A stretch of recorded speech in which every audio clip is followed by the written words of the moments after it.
Bismillahirrahmanirrahim. Alhamdulillah. Wassalatu wassalamu ala Rasulillah Muhammad ibn Abdullah wa ala alihi wa ashabihi wa mawalah. Subhanaka la ilma lana illa ma 'allamtana innaka antal alimul hakim. Wa tub 'alaina innaka antat tawwabur rahim. Bi rabbi qiyami la bi nafsi wala siwa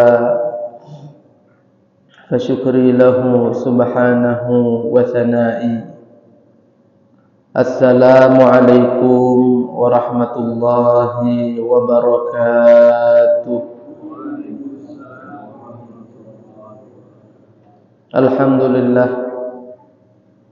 bersyukur kita kehadirat Allah subhanahu wa ta'ala, karena karunia-Nya lah kita bisa berkumpul menggali ilmu agama lebih dalam lagi, agar kita benar-benar bisa menjadi seorang muslim yang islami, muslim atau Islam agamanya, juga islami perilakunya. Orang Islam yang islami akan menjadi orang yang paling unggul kapanpun dan dimanapun, karena Islam mengajarkan pola hidup yang paling baik dalam berbagai macam aspek. Orang Islam yang menerapkan Islam akan memiliki otak yang cerdas, dan dia akan memiliki tubuh yang sehat. Dia akan memiliki kedisiplinan yang tinggi, dan dia pun akan menjadi orang yang bisa dipercaya. Dia akan menjadi orang yang giat. Dia akan menjadi orang yang ulet.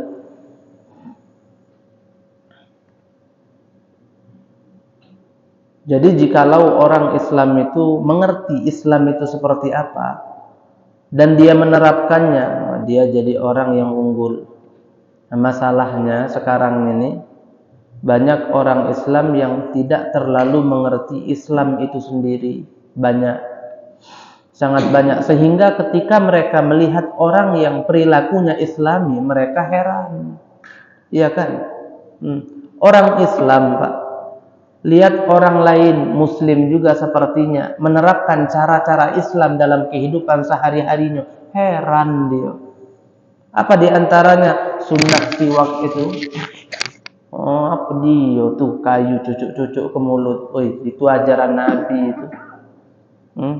Sampai akhirnya banyak juga pasta gigi nyaplok siwak. Iya kan? Itu ajaran Nabi.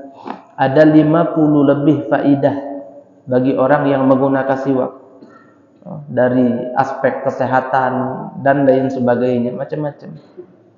Jadi sebelum orang-orang barat itu mengenalkan kepada kita pasta gigi dan sikat gigi, Nabi Muhammad SAW sudah terlebih dahulu memperkenalkan kepada kita kayu arok atau kayu siwak, tanpa efek samping.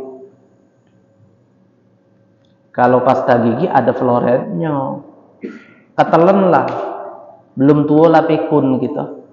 Iya, ada floretnya, ketelan lah dikit-dikit, belum tua lah pikun. Itu efek sampingnya.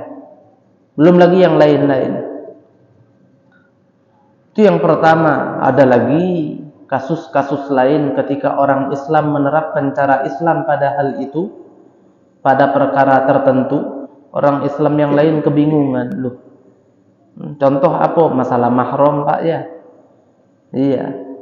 Sepupu, orang tua, kakak, adik, kita sama dia bukan mahram. Lebaran, saling sapa, tegur, saling hormat menghormati, saling harga menghargai, tapi salaman tidak boleh. Kita punya paman, paman kita punya istri, ya istri paman, hormati, hargai. Salaman, cium tangan, yo ndak boleh. Tapi ada orang tersinggung, "Oi, kau nih ponakan aku. Kau ndak hargoi aku, istri aku nih, bibi kau ini. Salim." Tersinggung aku, kamu model cek ini. Sejak sering duduk di majelis taklim malah tahu-tahu kena aliran sesat caknya kamu nih. Kacau dah. Padahal itu syariat. Maka jangan bingung kalau malam minggu muda-mudi itu sebanyak-banyaknya buka aurat di jalan kemana-mana, entah pulang jam berapa, entah apa yang mereka lakukan. Karena mereka tidak ngerti Islam itu seperti apa. Merosotlah kita. Akhirnya enak saja orang-orang non-muslim nuding-nuding umat Islam. Umat Islam itu banyak juga yang pemalas, banyak yang mabuk, banyak juga yang main perempuan, banyak yang hobi rebahan, banyak yang judi online. Iya, itu bukan Islam, tapi orang Islam yang tidak Islami. Ujung-ujungnya Islamnya yang kena. Makanya kita perlu duduk di kegiatan-kegiatan semacam ini supaya kita benar-benar mengenal Islam itu seperti apa. Terus terang, tidak banyak umat Islam yang mengerti seperti Islam itu seperti apa sebenarnya. Wajah asli Islam itu seperti apa? Banyak umat Islam yang tidak mengenal itu. Makanya alhamdulillah Allah permudah bagi kita untuk duduk di kegiatan-kegiatan semacam ini untuk mendalami Islam lebih jauh lagi, sehingga kita benar-benar mencerminkan seorang muslim yang islami sesuai dengan apa yang atau sesuai dengan orang-orang yang dulu sudah dididik oleh Rasulullah sallallahu alaihi wasallam, yaitu para sahabatnya yang mulia. Amin ya rabbal alamin. Nah, kalau bab tasawuf ini ilmu hati. Kita diajarkan menjadi orang yang baik luarannya juga baik dalamannya. Luar biasa ini. Islam yang mengajarkan ini. Nah, agar kita menjadi manusia yang benar-benar manusiawi, bahkan memanusiakan manusia lainnya. Islam yang mengajarkan dibungkus di dalam sebuah ilmu yang namanya tasawuf. Dari mana pengambilannya? Sumbernya Al-Quran dan hadis. Tidak ada lain. Quran hadis itu mencakup semua macam ilmu. Nah, jadi Masya Allah, kita dididik oleh Islam ini bukan untuk jadi orang yang baik luarannya saja. Sama orang ramah tapi hatinya penuh dendam. Oh, itu bukan cara Islam. Dalaman juga harus benar-benar tulus kita ramah ke orang itu. Jadi Islam tidak mengajarkan bohong. Islam tidak mengajarkan kita untuk berwajah dua, apalagi raih 10. Ma'asyiral hadirin rahimakumullah. Sampai kita saat ini pada pembahasan yang masih belum kita selesaikan. Sudah kita mulai pada perjumpaan sebelum ini masalah apa? Hati. Sekarang penjelasan masalah al-qalbul ghafil. Hati yang lalai. Yang lebih parah daripada hati yang ghafil atau hati yang lalai, itu namanya al-qalbul qasi. Hati yang keras, seperti benda mati. Tidak ada rasa lagi, mati rasa. Nyingok orang susah, tidak kesian dia. Ngapo hatinya mati. Tidak sholat 5 waktu, berhari-hari, berbulan-bulan, bertahun-tahun, tidak juga nyesel, hatinya mati. Itu udah sakaratul maut itu hatinya itu. Udah mati. Nah, yang lebih ringan daripada itu al-qalbul ghafil ini. Yang kalau al-qalbul ghafil atau hati yang lalai tidak dibenahi secepatnya, lama-lama jadi hati yang qasi tadi, hati mati. Al-qalbul ghafil, hati yang lalai. Al-Imam Al-Habib Abdullah bin Alawi bin Muhammad Al-Haddad di sini menerangkan kepada kita bahwa ada 3 tanda kalau hati seseorang itu sudah lalai. Nah, 3 tanda ini adalah tanda hati seseorang itu sudah mulai lalai. Yang pertama apa? Ayyaqra'al 'abdul Qur'anal karima aw yasma'ahu fala yatadabbaruhu wa la yatafahhamu ma'ani. Membaca Al-Qur'an atau mendengarkan Al-Qur'an tapi dia tidak memetik pelajaran apapun dari Al-Qur'an yang dia baca atau yang dia dengar.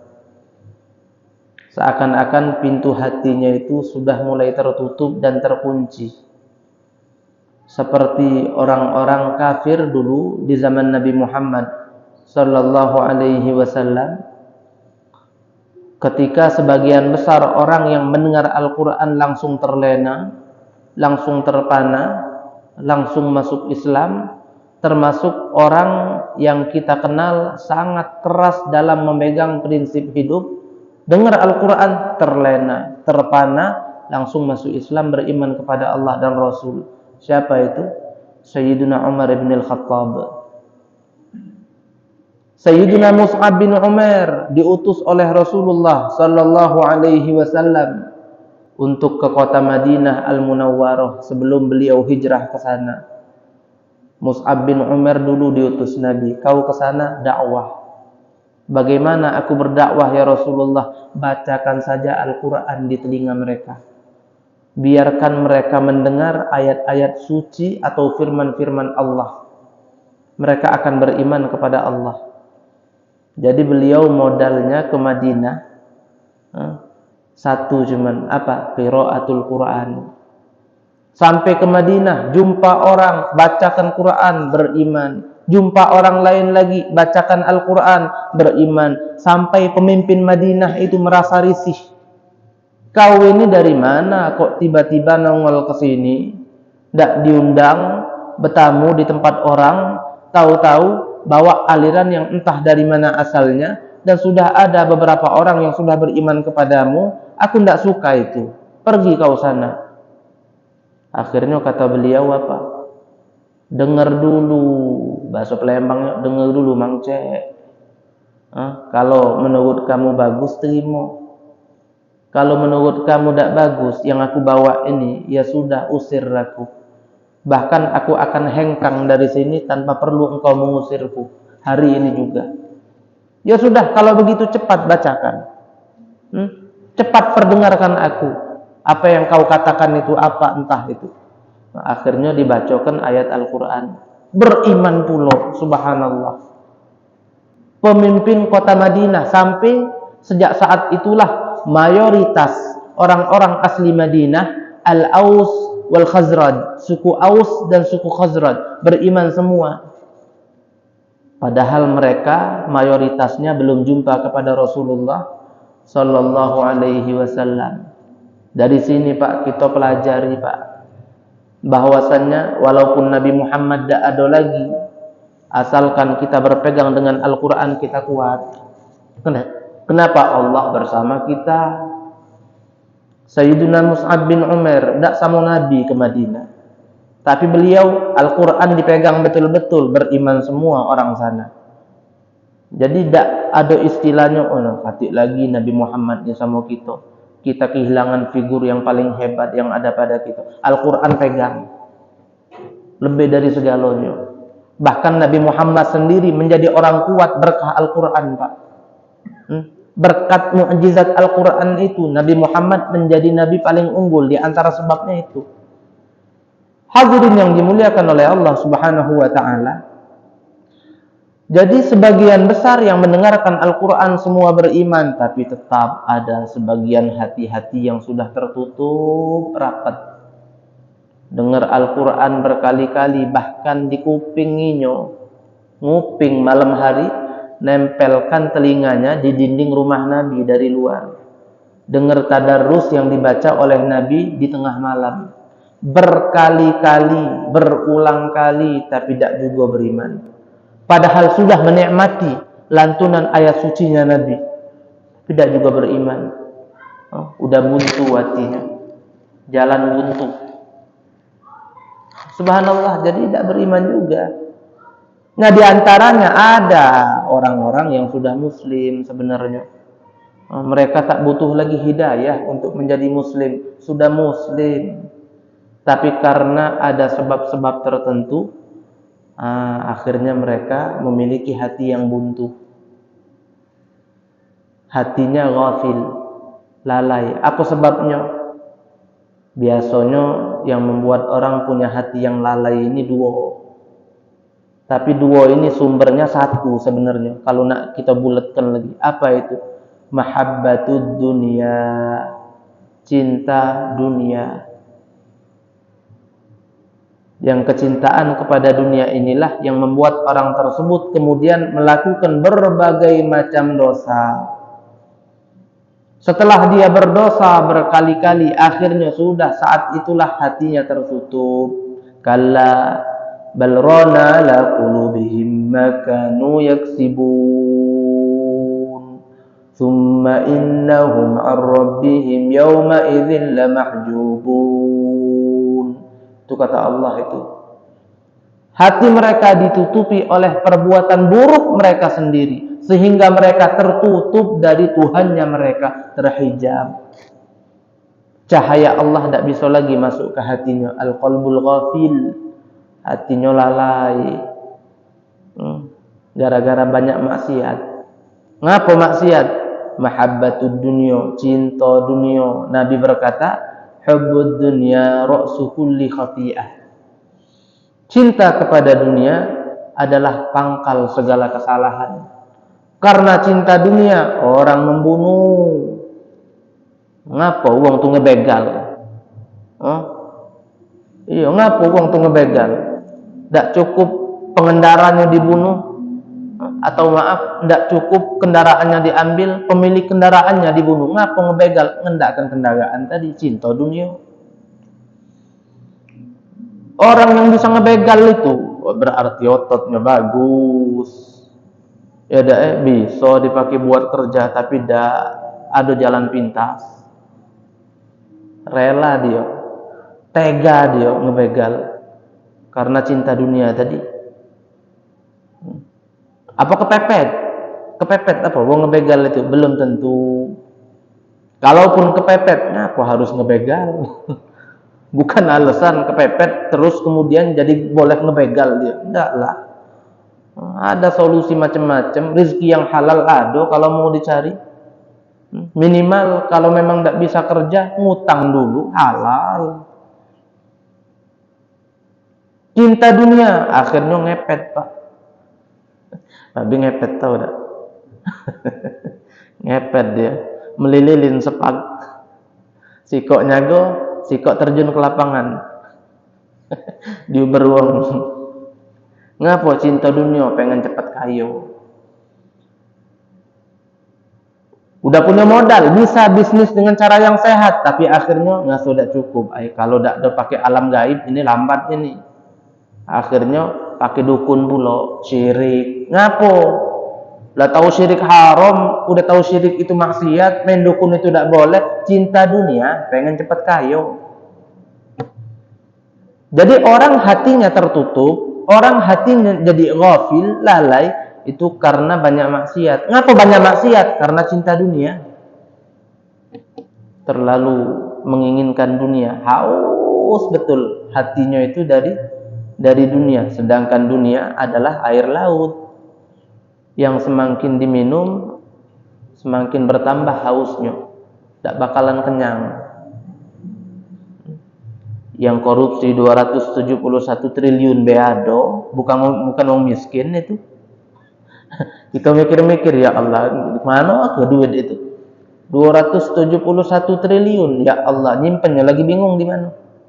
Taruh di masjid nih, tidak cukup masjid ini nampung duit itu. Nak ngabiskannya, buat apa? Kok bisa? Cinta dunia. Jangan heran, dunia air laut, semakin diminum, semakin haus. Ini pelajaran buat kita. Hidup kita singkat, kita tidak perlu uang segitu. Kita tidak perlu uang segitu. Kalaupun ada, sedekah lebih banyak harus ketimbang kita pakai sendiri. Ma'asyiral hadirin yang dimuliakan oleh Allah Subhanahu wa taala. Jadi sumber daripada maksiat adalah cinta dunia. dan maksiat-maksiat yang dilakukan itulah kemudian menjadikan hati seseorang ghafil, lalai, tertutup, sehingga menjadi seperti orang-orang kafir yang dulu berkali-kali mendengarkan firman Allah tapi tak mengambil pelajaran darinya, juga tidak beriman kepada Allah dan Rasul. Jadi tanda pertama orang memiliki hati yang ghafil, lalai, itu adalah kalau dia dengar Al-Quran atau membaca Al-Quran, hatinya tidak tersentuh. Ada perintah juru Al-Quran tidak dilakukan oleh dia baca baik ayatnya. Ada larangan di dalam Al-Quran, tetap saja itu larangan dilakukan, dia baca saja ayatnya. Wala yaqifu 'inda awamirihi wa zawajirihi wa mawa'idhihi wa qawari'ihi wa kadza ahaditsur rasul alaihi salatu wassalam wa kalamus salafis salih ridwanullahi alaihim. Jadi Al-Quran dia dengar tidak ngefek, apalagi yang masih di bawahnya levelnya. Apa itu? Sabda Nabi. Quran beda ngefek, apalagi sabda Nabi. Firman Allah tidak ngefek, sabda Nabi apalagi. Perkataan salaf apalagi, perkataan ulama apalagi, tidak mempan sudah. Jadi ini yang pertama ya, tidak akan berefek kepadanya nasihat-nasihat baik itu dari Al-Quran, sabdanya Rasulullah, atau perkataan para ulama. Itu tanda pertama itu. Ada lagi tanda kedua. Saya teringat jadi kisah Al-Imam Fudail bin Iyad. Fudail bin Iyad ini Pak, begal paling top di masanya. Perompak. Kalau ada kafilah dagang atau kafilah apapun itu jalan jauh di tengah padang pasir, itu Fudail bin Iyad ini awal mulanya tukang ngebegal mereka itu. Terkenal, paling ditakuti. Sampai-sampai orang itu banyak kalau ingin melewati lokasi Fudail bin Iyad, jangan kata mereka, biar kita muter lebih jauh tidak apa-apa, yang penting selamat. Ngapo? Ini Fudail bin Iyad ini. Kalau kena sama dia, habis gitu. Mafia besar. Tapi akhirnya Pak, beliau suatu hari istirahat di pagar rumah orang. Duduk di dinding itu sandaran. Siang-siang, capek lagi. Ternyata yang punya rumah ngaji. Yang punya rumah lagi baca Al-Quran. Apa ayatnya? Alam ya'ni lilladzina amanu an takhsha'a qulubuhum li dzikrillah wa ma nazala minal haqq, sampai akhir ayat. Apakah masih belum tiba waktunya untuk orang yang sudah beriman kepada Allah untuk mengkhusyukkan hatinya kepada Allah dan untuk berfokus mengamalkan apa yang ada di dalam Al-Quran? Apakah masih belum tiba waktunya? Apakah masih akan terus lalai seperti ini? Ini jabarannya ya Bapaknya. Tersontak beliau, ini cak kenonian ini. Caknya ini ayat mengajak aku berdialog. Karena aku nyadar selama ini aku tidak sholat, selama ini aku minum khamr, selama ini aku berjudi, selama ini aku merompak, aku mencuri, aku membunuh. Tahu-tahu awal ayat alam yakni, apakah belum tiba lagi masanya untuk kembali kepada Allah? Habis itu Pak, balik ke rumah nangis. Langsung mandi wajib, wudhu, sholat, pegang Quran, pegang tasbih, nangis terus, tobat, berubah, tidak lagi jadi perompak. Sampai akhirnya beliau menjadi sufi yang sangat hebat di masanya. Dengar Quran. Jadi Al-Quran ini sebenarnya obat yang paling ampuh untuk hati. Kalau sudah Al-Quran pun tidak mempan, nah sudah. Berarti parah nian itu. Udah ghafil hatinya, lalai. Wal'iyadzubillah. Tanda kedua, kalau hati seseorang itu sudah ghafil, lalai, alla yukthira dzikral mauti wa ma ba'dahu min umuril akhirah. Dia tidak mau mengingat-ingat kematian.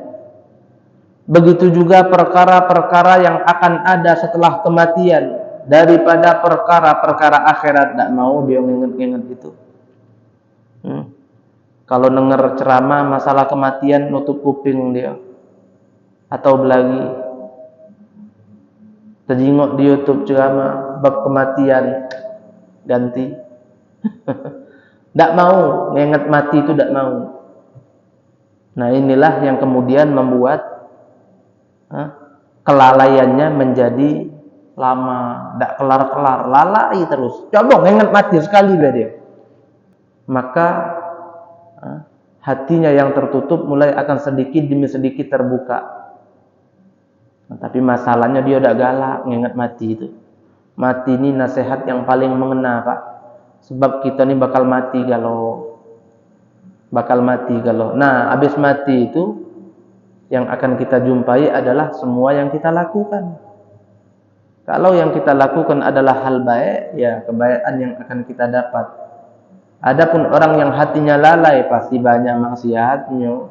Kalau dia ingat mati, nah kau ge aku ni mati. Ujung-ujungnya terpikir apa? Siap apa aku Yang ada aku siap ke selama ini dosa-dosa baik, maksiat-maksiat baik, salat tidak, baca Quran tidak, zikir istighfar tidak, salawat kepada Nabi tidak, ke masjid jarang, belajar agama tidak.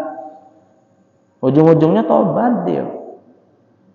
Jadi ketidakmauannya untuk mengingat mati inilah yang kemudian membuat masa kelalaiannya menjadi bertambah panjang.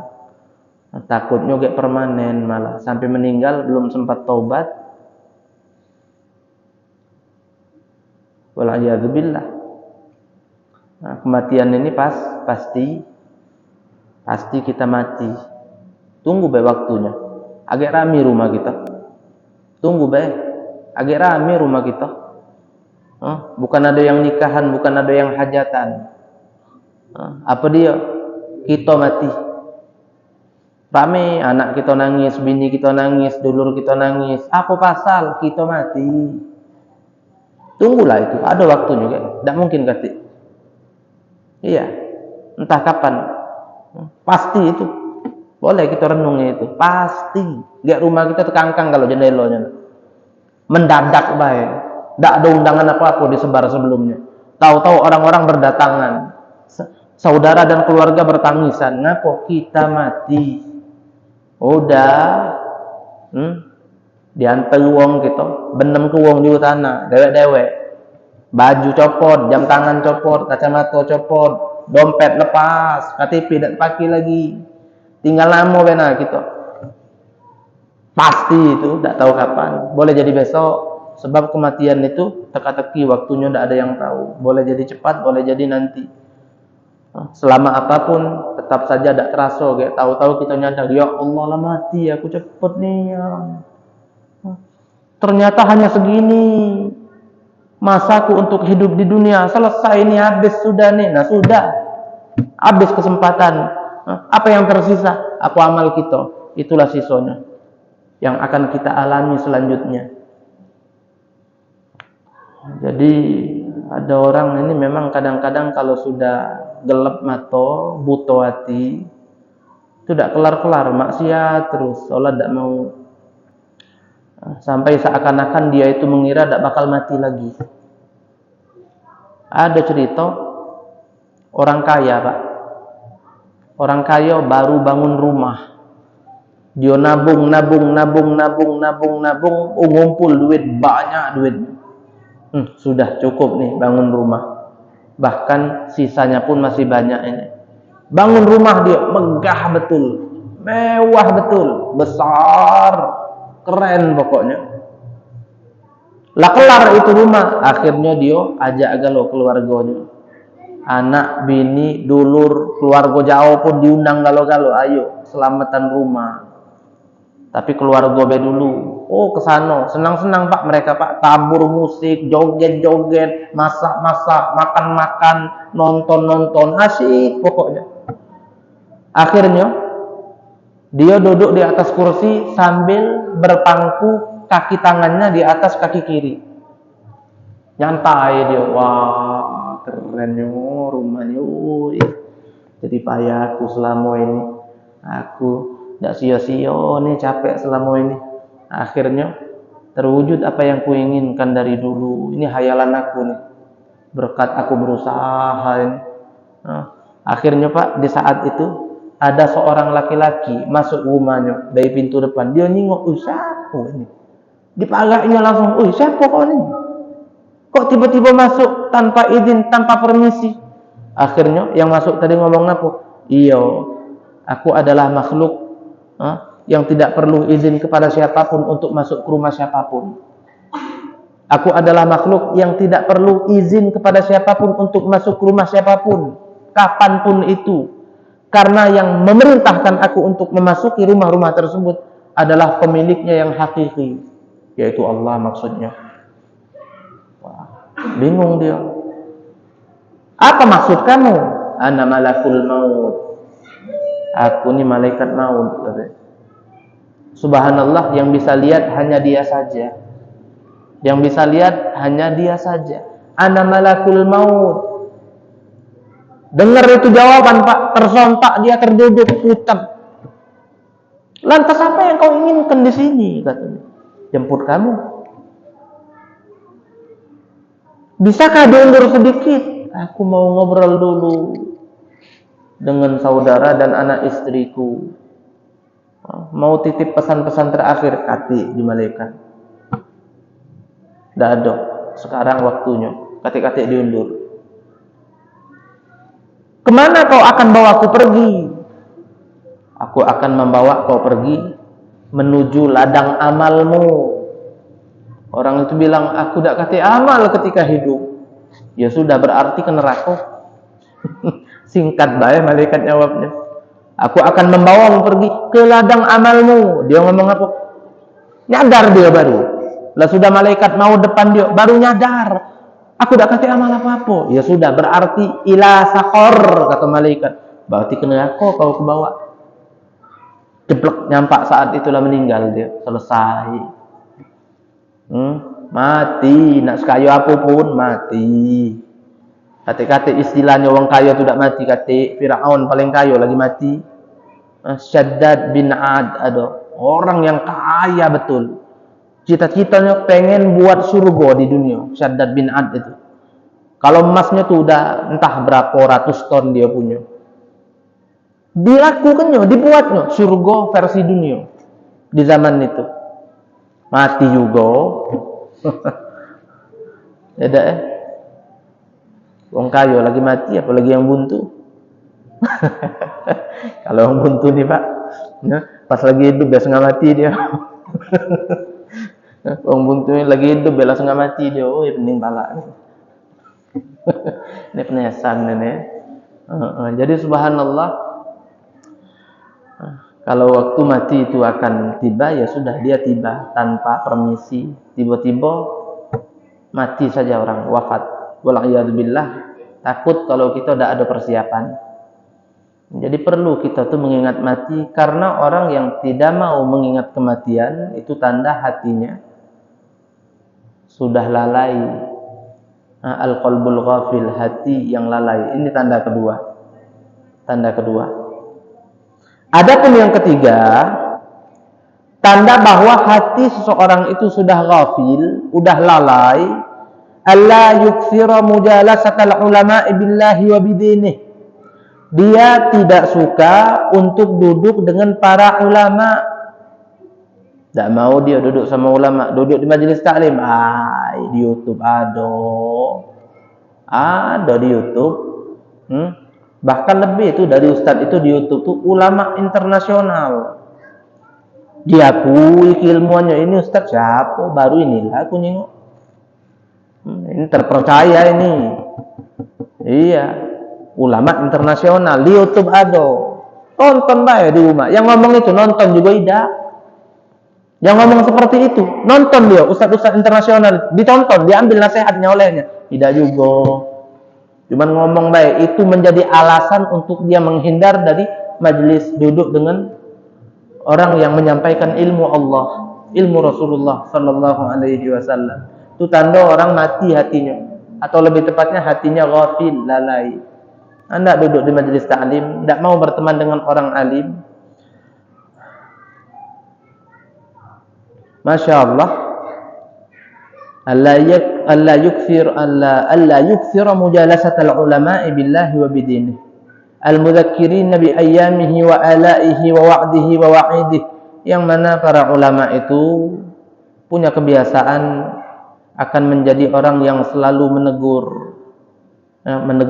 dan memberitahu serta mengingatkan nikmat-nikmat Allah diingatkannya ke kita, pemberian Allah diingatkannya ke kita, janji-janji baiknya Allah kalau kita jadi orang taat, mereka yang ingat ke kita, mereka juga yang mengingatkan kita mengenai ancaman-ancaman Allah atas maksiat yang dilakukan oleh siapapun itu, mereka yang ingat ke.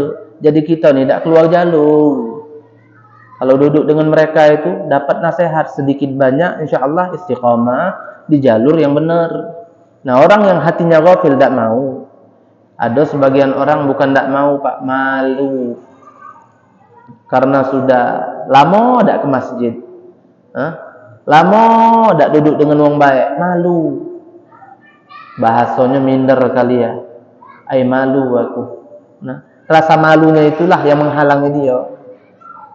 Sebenarnya malu itu hanya sebab yang Allah buat untuk menjadikan dia itu tambah jauh dari kebenaran. Ada dulu di zaman Nabi Muhammad sallallahu alaihi wasallam, beliau duduk mengajar, Pak, di masjid. Oh, sahabat-sahabat ramai itu, banyak yang hadir. Tiba-tiba ada satu orang masuk, langsung nyari posisi yang bisa dia ambil yang paling dekat dengan Nabi. Cari posisi yang paling dekat dengan Nabi yang bisa dia ambil itu, bisa duduk di situ. Langsung duduk dekat Nabi dia. Terus ada satu lagi orang masuk masjid, lihat ada majelis, ikut, Pak, malu-malu dia di belakang sekali, malu. Ada lagi orang yang ketiga, lihat majelis, lari dia, melengos, berpaling. Kelar itu majelis, Nabi bicara kepada para sahabat. Kalian lihat tadi barusan ketika kita sedang majelis ada 3 orang, satu masuk langsung cari posisi terdekat denganku, terus kemudian yang kedua datang malu-malu duduk di belakang, terus yang ketiga lihat baik dari jauh kemudian berpaling tidak ikut duduk. Itu 3 orang tadi, kata Nabi. Yang pertama mendekat kepadaku artinya dia mendekat kepada Allah, Allah pun mendekatinya. Adapun yang kedua, malu-malu, Allah pun malu dari orang tersebut. Yang ketiga, berpaling, Allah pun berpaling darinya. Nah, begitu.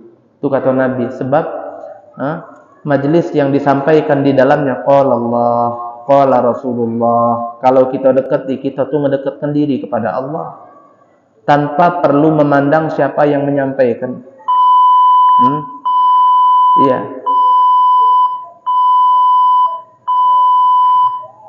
Ini tanda ini. Iya. Khair insyaallah. Jadi 3 itu. Yang mendekat artinya dia mendekat kepada Allah. Yang malu-malu, Allah pun malu dari orang tersebut. Mending ya. Yang ketiga berpaling, sesungguhnya Allah yang berpaling darinya terlebih dahulu. Allah berpaling sehingga dia tidak ada rasa ketertarikan untuk menduduki majelis ta'lim atau perkumpulan yang dari situ dia bisa ingat Allah, dia bisa ingat dosa-dosanya, sehingga dia minta ampun kepada Allah, sehingga lidahnya menyebut nama Allah, sehingga dia bersalawat kepada Rasulullah. Jadi orang baik lah intinya, tidak tergerak hatinya. Memang Allah berpaling dari dia tuh. Mana ada dia berpaling dari Allah tuh, sebenarnya Allah duluan berpaling darinya, sehingga dia tidak terbuka hatinya untuk mendekat kepada Allah. Orang susah zikir ngaku, capek apa lidah tuh dipakai buat zikir? Tidak. Memang Allah yang tidak sudi. Allah memang tidak sudi. Namanya disebut oleh lidah orang tersebut. Begitu. Jadi seperti apa kita bagi Allah, seperti apa Allah bagi kita, itu jawabannya. Aku ini bagi Allah Gimana ya kira-kira, apakah Allah cinta aku? Apakah Allah risih kepadaku? Apakah Allah tidak menyukaiku? Apakah Allah mengasihaniku? Tanya kepada kita, Allah seperti apa di hatimu? Maka seperti itulah engkau bagi Allah. Jadi intinya ada 3 tanda bahwa hati seseorang itu adalah ghafil, lalai. Yang pertama, baca Quran, dengar Quran, baca hadis, dengar hadis, baca perkataan dan fatwa ulama atau mendengarkannya tidak ngefek, mental baik, itu 1. Yang kedua, tidak suka ingat mati, hendak dia. Yang ketiga, tak suka duduk dengan para ulama. Inilah 3 tanda bahwa hati seseorang itu sudah ghafil atau lalai, wal'iyadzubillah. Semoga Allah Subhanahu wa taala memberikan kepada kita semua hati yang penuh cahaya, hati yang penuh iman, hati yang penuh taat kepada Allah Subhanahu wa taala, hati yang dicintai oleh Allah, terpetunjuk olehnya. Amin, Allahumma amin. Mungkin hanya ini yang bisa Al-Fakir sampaikan. Kalau ada salah-salah kata, maafkan. Pada Allah saya mohon ampun. Hadza ma naqulu lakum wal 'afu minkum. Kita tutup dengan doa bersama. A'udzu billahi minasy syaithanir rajim. Bismillahirrahmanirrahim. Alhamdulillahi rabbil alamin. Allahumma salli wa sallim ala sayyidina Muhammad wa ala ali sayyidina Muhammad. Allahumma ij'al jam'ana hadha jam'an marhuma wa tafarruqana min ba'dihi tafarruqan ma'suma wa la taj'al fina wa la ma'ana wa la hawalaina shaqiyyan wa la maqrudan wa la mahruma. ربنا هب لنا من أزواجنا وذرياتنا قرة أعين واجعلنا للمتقين إماما. اللهم بارك لنا في ذرياتنا ولا تضرهم ووفقهم لطاعتك وارزقنا برهم.